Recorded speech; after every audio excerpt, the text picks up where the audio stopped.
Welcome to the Owner's Playbook. We're with Tony Novak.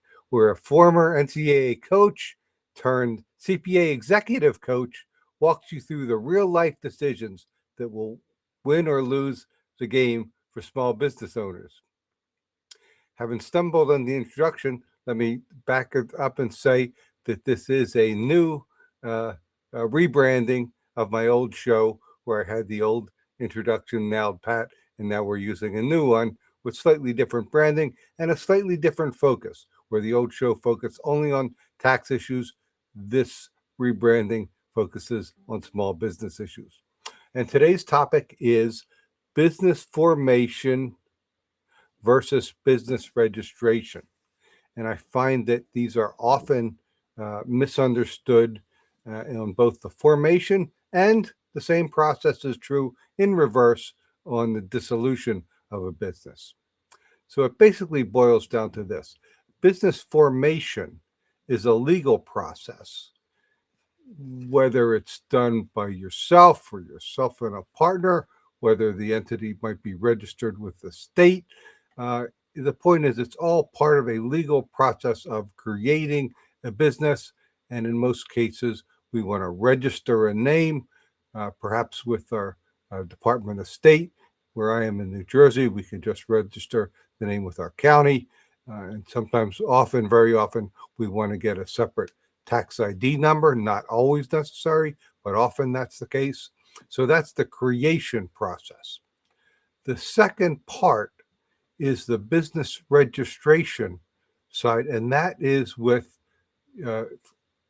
most extensively with the Department of Revenue. It's normally with the State Department of Revenue. It's primarily a financial function, although the registration is used for other purposes, for example, qualifying for programs, grants, loans, and other business listings even. The registration process is primarily for tax purposes, primarily so the state and the federal government knows where to send you some bills. And the state registration process is fairly long, and most of the questions pertain to what type of activity are you going to be involved with, so that we know what kind of tax bills to send to you. I'm being a little bit sarcastic, but that is the gist of it. I find that often business owners don't understand that those are two separate processes. And I want to point out that failing one or missing one or having one cancellation does not necessarily affect the other. I run into multiple cases fairly frequently where a business entity might have been dissolved by the state a decade ago, and yet they continue to operate, file tax returns, pay taxes, bring in revenue, have a bank account, and those types of things for many years into the future. It's not supposed to work that way, but very often in real life it does.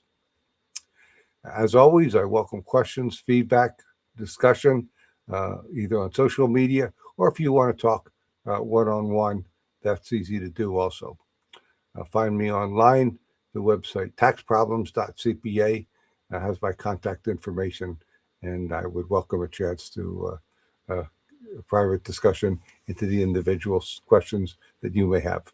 I'll be back tomorrow with another edition of Owner's Playbook.